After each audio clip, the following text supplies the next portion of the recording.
เขาว่ามือนี้คนบ่หลายเพิ่นว่ามือนี้คนบ่หลายขนาดคนบ่หลายคุณนะต่อแถวยาวเท่ๆยาวอ่ะ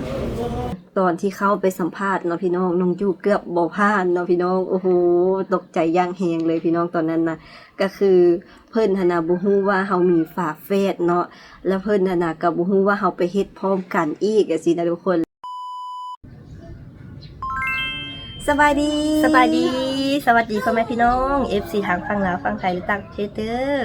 สบายดีกันตอนเช้าเด้อพี่น้องว่ามื้อนี้อากาศดีขนาดทุกคนบนท้องฟ้าก็งามแต่บางคนนี่บ่สดชื่นเนาะ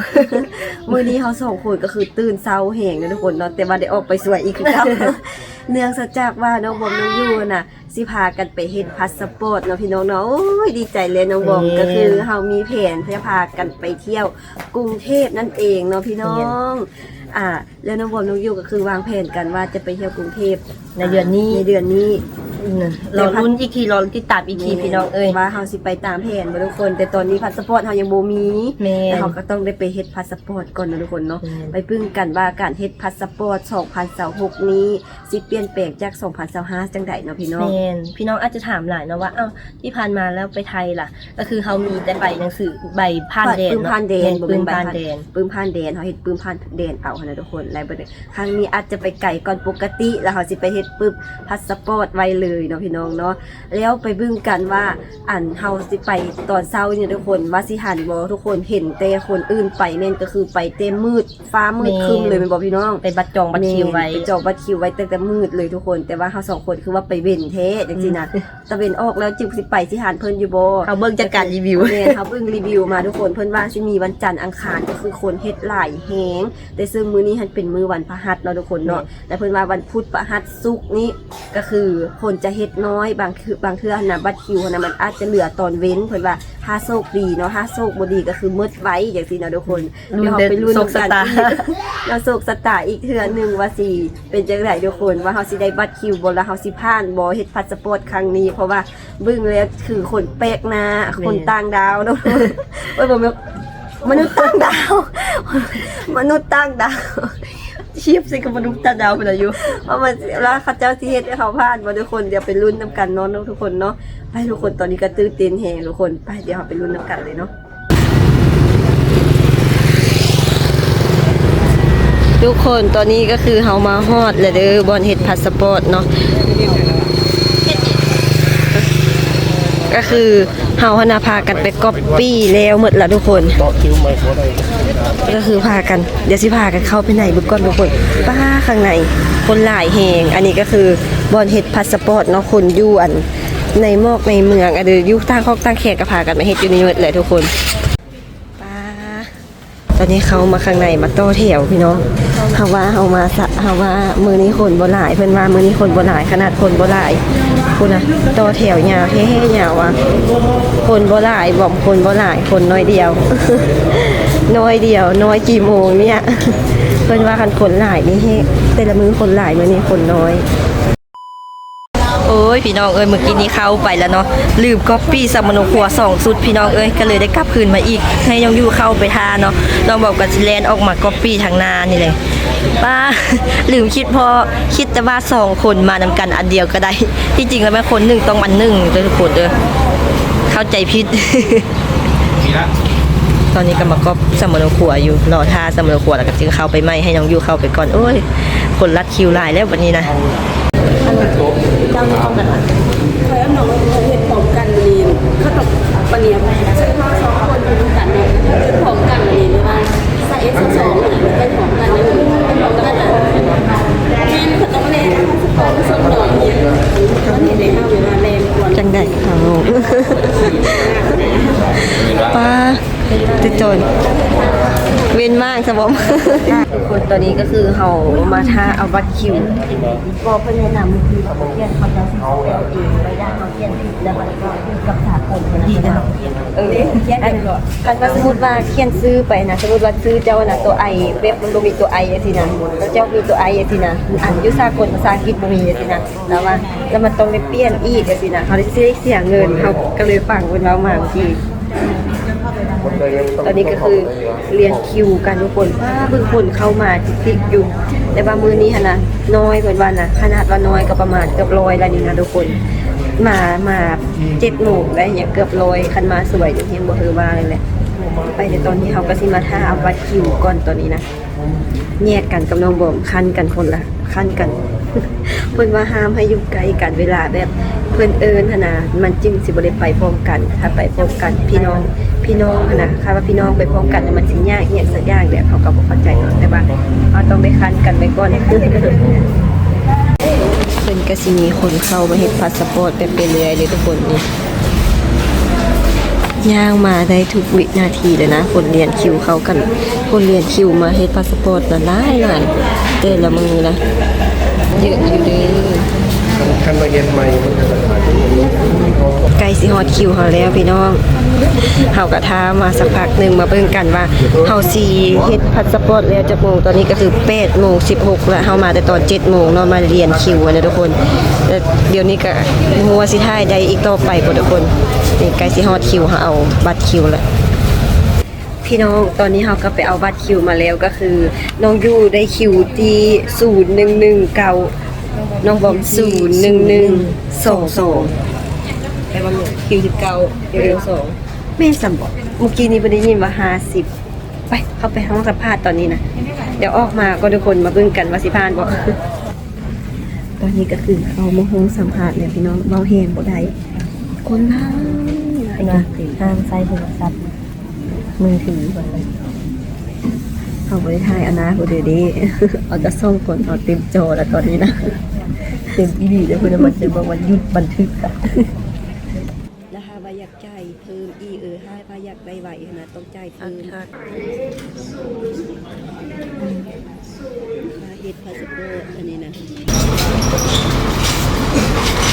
เป็นจังไง ต้องให้เอาใบอันเดียวก่อนใบคะแนนไปยังยืนเพราะมันประเด็นก็คือเขามี2 คนนะนะประตุนนะยานมันจะผิดพลาดก็เลยอีกอย่างสักอย่างเพิ่นว่าต้องให้มันมีแบบยังยืนให้ได้ ของน้องบอมก็เลยแล้วเนาะทุกคนตอนนี้ก็คือสิไปจ่ายเงินอยู่ป้องนั้นเพิ่นเลยสิไปทาน้องอยู่ก่อนเนาะ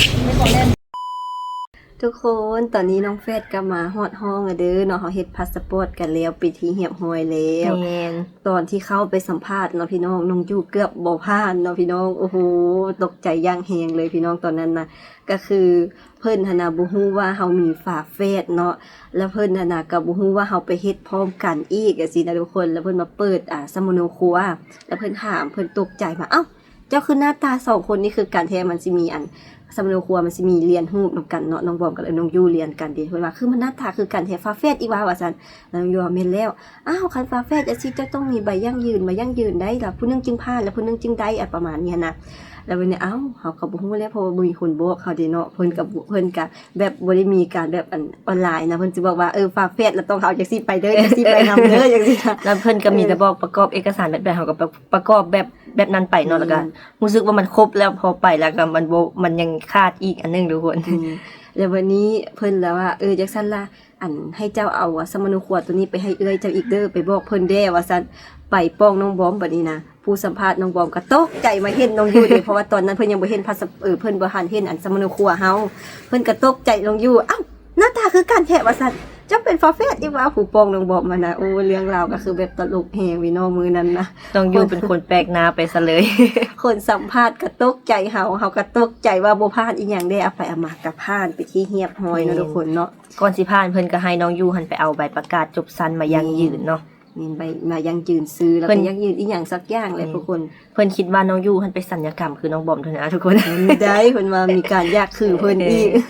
แล้วเพิ่นก็เอาไปอันนี้มาให้เฮานะทุกคนเนาะ2ใบก็คือของน้องบอมกับน้องยูก็คือใบนัดเอาพาสปอร์ตซึ่งเฮาเฮ็ดพาสปอร์ตแบบธรรมดาก็คือแบบบ่ได้เร่งรีบเนาะทุกคนก็คือได้อยู่14มื้อเฮ็ดเนาะน้องเนาะถ้าผู้ใดอยากเอาไว้ก็คือสิมี1มื้อ3 มื้อ5 มื้อแล้วก็ต้องจ่ายเพิ่มตาม มัน ระ ก็ ดับ มี รา ค่า คา ธรรมเนียมค่าบริการไปแล้วเนาะพี่น้อง ก็คือเฮาเอาแบบบ่ได้เร่งรีบปานใดก็คือได้14มื้อจึงครบ14มื้อจึงไปเอาจังซี่นะทุก แม่ คน น ซึ่งราคาที่เฮาเฮ็ดนี่ก็คือ $40แล้วก็ตีเป็นเงินกีบก็ 860,000 กีบ 60,000 กีบนะทุกคนเนาะเอกสารก็บ่ได้มีหยังหลายพี่น้องก็มีแต่ว่าเฮาต้องเฮ็ดใบอันเดียวก็เอามาแต่บ้านหั่นน่ะ หนังสือผ่านแด หนั น งสือจากในบ้าน บ่หนังสือผ่านแดนประกอบหนังสือใบหนังสือผ่านแดนที่จะเฮ็ดหัวใหม่นะ อ๋อแล้วก็ ลายเซ็นจากในบ้านที่เฮาอันอยู่บ้านนั้นหั่นแล้วก็มาก๊อปปี้บัตรประจำตัวแล้วก็ก๊อปปี้สมุดครัว แล้วก็ต้องมีสมโนครัวของแท้ไปแล้วก็แล้วก็บัตรประจำตัวของแท้ไปนำเด้อพี่น้องเด้อ บ่ได้ยากเลยเนาะเข้าไปเพิ่นก็บ่ได้สัมภาษณ์หยังหลายเพิ่นก็มีถามแต่นั้น ถาม แต่ ข้อมูล นี้ เฮาเกี่ยวกับเฮา ตาม เขียน ฟังแต่ละคนเว้ามาก็โอ้โห คือสิยาก แม่น แต่ความจริงแล้วง่ายๆพี่น้องเฮ็ดง่ายๆแล้วก็มือที่เฮาไปนะคนก็บ่ได้หลายเนาะบ่เนาะ คือบ่ได้หลายเด้อ บ่ นะ ได้หลายแต่เฮาก็ยังไปยังไปป๊าด เขาถึก ใจ น้องบอมถึก1 น้องอยู่ 122 ถึก123 เว้ยเบาไป119 119ลำดับที่แบบโอ้โหใกล้สิฮอดน้องยูราคามเป็นลำดับใหม่คือแบบตอนนั้นแต่ยังหัวขนาดโอ้ยตกใจได้สิได้ว่าจิ้วแล้วติ้วไประดับใหม่เอา ไปลำดับใหม่โอเคทุกคนก็คือมื้อนี้เฮาพาทุกคนไปเฮ็ดพาสปอร์ตเป็นจังไดกันแด้เนาะก็คือบ่ได้ถ่ายหยังหลายให้ทุกคนได้เบิ่งเพราะว่าข้างในเพิ่นก็บ่อยากให้ถ่ายยานข้อมูลล้วนไหลเพิ่นว่าซั่นเนาะเฮาก็ถ่ายแต่บรรยากาศข้างนอกมาให้ทุกคนได้เบิ่งก็ถือว่ามื้อนี้คนก็ไปหลายแต่สำหรับคนอื่นที่อยู่บริเวณนั้นเพิ่นก็ว่ามื้อนี้น้อยที่สุดแล้วว่าซั่นแล้วที่เขาบ่ได้ไปเซาเนาะทุกคนเขาไปสวยๆเพิ่นก็ว่าโอเค บ่เศร้าได้ถึง8โมง ครูคนอื่นไปแฮง3 โมงเช้าไปยืนทาเพิ่นน่ะพี่น้องเขานี่ป้าช่วงนั้นคือคนเฮ็ดหลายอีหลีตรงว่าตรงนั้นไปยืนเอาบัตรคิวแต่3 ช่วง โมง นั้น เช้า คนมักสิไปเฮ็ดเวียกอยู่ประเทศไทยแล้วก็เกาหลีเนาะ หลายแล้วทุกคนมีแผนไปเฮ็ดพาสปอร์ตครั้งนี้เนาะทุกคนน้องบอมน้องยูก็คือ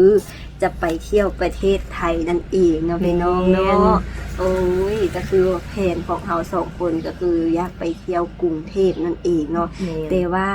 แผนซื่อๆเนาะทุกคนบ่ฮู้ว่าจะได้ไปมื้อใดต้องรอลุ้นอีกทีนึงเนาะทุกคนเนาะเนื่องจากว่า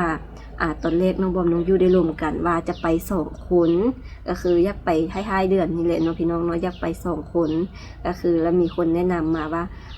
เคยไปก่อนแล้วเพราะว่าจึงว่าอยากไป2 คนหั้นนะเพราะว่าผู้คนก็อาจจะฮู้เนาะว่ากรุงเทพกว้างใหญ่ส่ำใดหั้นนะ แล้วฮู้แล้วบ่ว่าต้องไปจุดใดขึ้นรถจังใดอยู่ไสจังซี่นะแล้วเพิ่นก็เว้าให้หลายอันหลายแนวที่เพิ่นมาปรึกษานะเฮาก็แบบแม่นความเพิ่นอยู่ได้ เพราะว่าเฮาสองคนก็เป็นครั้งแรกที่ไปต่างประเทศที่ไกลขนาดนั้นเนาะและแถมกรุงเทพคือแบบใหญ่แยงพี่น้องเอาบ่ฮู้จักอีหยังเลย เราเคยเห็นแต่ในโทรศัพท์เนาะแต่ว่าเฮาก็บ่แน่ใจว่าไปแล้วเห็นตัวจริงมันสิเป็นจังไดเนาะพี่น้องมันสิแตกต่างจากโทรศัพท์หลายส่ำใดเนาะ โทรศัพท์และนี่ก็คือสาเหตุที่เฮา2 คนบ่กล้าไปนำกันเนาะทุกคนเนื่องจากว่ายานหลงทางเนาะพี่น้อง ต่างคนต่างบ่เคยไปเด้ แล้ววันนี้เฮาก็ได้นัดกับน้องลี่เนาะก็คือว่าจะพากันไปเที่ยวนํกันอีกว่าซั่นอยู่ที่ เพราะว่าน้องลี่เพิ่นเคยไปแล้วเด้เนาะ แม่นก็อยากเอาคนที่มีประสบการณ์ไปนำจังซี่นะเพิ่นก็สิได้ฮู้ว่าบ่นี้ไปจังซี่เด้อขึ้นรถ BTS จังซี่เด้อจังซี่นะอย่างน้อยเฮาก็จึงจะได้มีคนฮู้มาก่อนจังซี่ส่วนไป ขึ้นสถานที่นี้สิลงสถานที่นี้วัดปาดไปลงสถานที่นั้น ไป2 คนฟาดฝุ่นไปตกอยู่บ่อนอื่นซะบ่ฮู้ว่าตัวเองลงใส่แล้วเว้นอีกเลยพี่น้องก็เว้าไปก่อนเนาะเดี๋ยวยังบ่ได้ไปซ้ำแล้วน้องลี่พีคที่สุดก็คือน้องลี่มาบอกว่าน้องลี่บ่ทันไปนำพี่น้องตอนแรกก็ว่าสิไปนำกันเอาไปมาน้องลี่ก็ว่าน้องลี่ขาเส็งเนาะมือท้ายเดือนนะน้องลี่บ่ทันไปว่าซั่นเด้เฮาก็2 คนก็คือจอยบ่ได้ไปซ้ำพี่น้องแต่ก็อาจมีหวังจะได้ไปอีกเนาะ กำลังตามหาคนที่จะพาไปอยู่เนาะ หรือว่าพี่น้อง FC ทุกคนที่อยู่นี่เนาะอยากพาน้องเฟสไปเที่ยวบ่หรือน้อง อยากเป็นไกด์พาน้องเฟสไปเที่ยวบ่หรือ เป็นสปอนเซอร์เป็นไกด์พาไปเที่ยว ไปเที่ยวที่แบบเป็นครั้งแรกของเฮาเลยได้ทุกคนที่แบบตั้งเป้าไปกรุงเทพครั้งนี้นะเนาะอยู่เนาะ หวังครั้งนี้หั่นน่ะหวังเป็นจริงเป็นจังอีหลีทุกคนก็หวังว่าจะได้ไปเท่ๆเนาะ นี่ ก็ขอเนาะพี่น้องขอให้ได้ไปเท่ ก็ EPPFC หลายคนได้เนาะก็คอมเมนต์ว่าอยากให้น้องแฟดบอกน้องแฟดว่าให้มาเที่ยวกรุงเทพด้วยให้มาเที่ยวทะเลด้วยใจจริงอ่ะนะอยากไปสุดๆเลยพี่น้องเอ้ยแต่คือนี่แหละมันก็คือเป็นประเด็นคือสาเหตุที่เฮา2 คนเว้ามานี่แหละพี่น้อง ไปแล้วบ่ฮู้ทางไปเลยนะ ก็เลยว่าบ่กล้าไป2 คนอยากไปนำกันแบบคนที่มีประสบการณ์เนาะ นี่ ดังใดก็ขอฝาก PPFC เป็นกำลังใจให้เฮาเด้อเนาะว่าสิมีผู้ใหญ่ใจดีเป็นสปอนเซอร์พาเที่ยวบ่หรือผู้ใดสิพาเฮาไปเที่ยวกรุงเทพในครั้งนี้เนาะพี่น้องเนาะก็ฝากติดตามและรอลุ้นนำกันเด้อสำหรับวิดีโอนี้เฮาก็สิลาทุกคนไปก่อนเด้อจังใดก็ขอบใจทุกคนที่เข้ามาเบิ่งและก็ติดตามพวกเฮา2 คนเนาะสำหรับคลิปนี้ก็ขอกล่าวคำว่าสบายดีเด้อบ๊ายบาย